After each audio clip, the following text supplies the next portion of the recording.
This was the scene in mid-June at what was supposed to be a celebration hosted by Secretary Deb Haaland. Many were headed to Chaco Culture National Historical Park until the road was blocked by protesters. Many of those opposed were Navajo allottees, which are the closest thing Navajo has to private landowners. Their land allotments came as a result of the 1887 Dawes Act, when parcels of land were given to individual Navajo households. The area, nicknamed the Greater Chaco region, is rich in oil and gas, with data showing over 37,000 wells already existing. But those projects have worried people for decades because of the dangers of natural resource development. It includes increased traffic from trucks, degrading water quality, and the potential of leaks or spills, among other associated impacts. Delora Jesus is a Navajo allottee who helped organize this road blockade. She told ICT the money she gets from oil and gas helps her community. We're really blessed with the money we're getting. And then, of course, we have the tri-chapters. We have Navajo allottees in that area that are really benefiting it. And this money really helped everybody to get out of poverty. They got new homes, new vehicles, a better way of life, and some are even sending their kids to school with this money.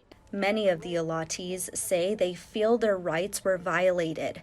That includes Suzanne Lopez. My kids all work in the oil field, and they're taking away their jobs, their resources, and what Haaland did is very unprofessional. Allottees said what they want is a reversal on this moratorium and to meet with Secretary Haaland directly. And no oil company is going to come out here and just, work with 160 acres. They need more than that.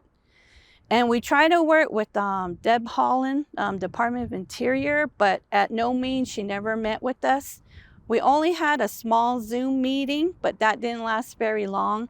We had invited her several times to meet with us, but she never acted. Many people I spoke with, including Janine Yazzie, say there has been a lot of misinformation spread about this action.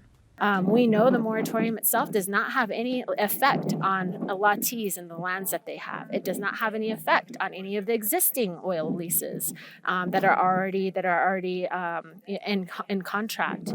And so what we're seeing is that argument is really structured to mischaracterize the situation for the benefit of oil companies, because it's the oil companies that are off that they can't work through federal lands and to continue to exploit oil and gas deposits that are present throughout the region. This conflict is really the result of internalized colonization and the way people have come to look at their individual land versus our collective responsibility to our shared homeland.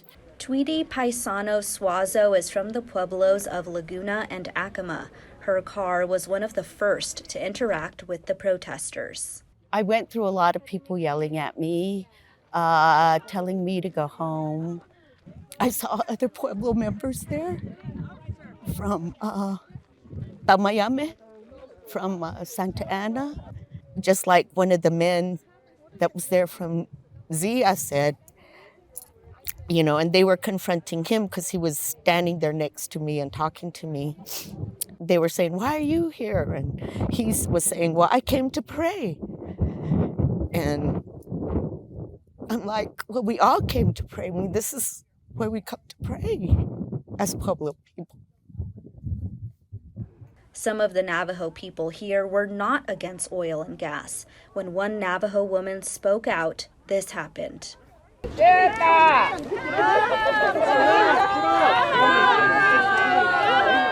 thought it was important for us to rally as Dene people who are in solidarity with our Pueblo relatives to show that that's not reflective of the larger Dene grassroots, that we have been fighting and will continue to fight for the protection of our Mother Earth and our waters and our sacred sites. When I asked Navajo allottees about the impacts of wells, they had this to say.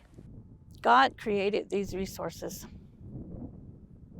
I know it's the future for our kids and our grandkids, and who wouldn't, want to go the green energy way, but they're not really coming to reality. I'm saying, because we're still trying to get our Navajo Latis the necessities that everybody else already has.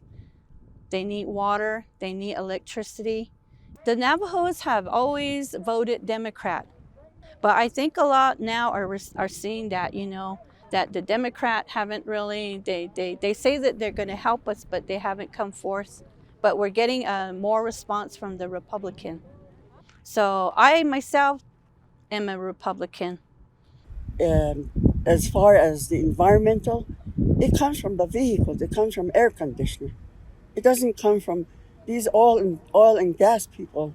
They make sure that everything is put back the way it was found. And I don't see no environmental issue down there. Later that day, supporters of the oil and gas freeze drove over 150 miles east to Albuquerque because they were not allowed through the blockade. This morning was not ideal. To see any road, yes, it wasn't ideal. That's the nicest thing I can say about it. To see any road into any of our national parks or our public lands blocked was heartbreaking, because our public lands belong to all Americans. The Interior Department has backed its decision on the Greater Chaco region, saying it did a thorough and long study. In the meantime, Native leaders are calling for peace. We as Indigenous people should all be together, holding each other and supporting each other. We shouldn't be fighting each other. Reporting from Chaco Canyon, Aliyah Chavez, ICT News.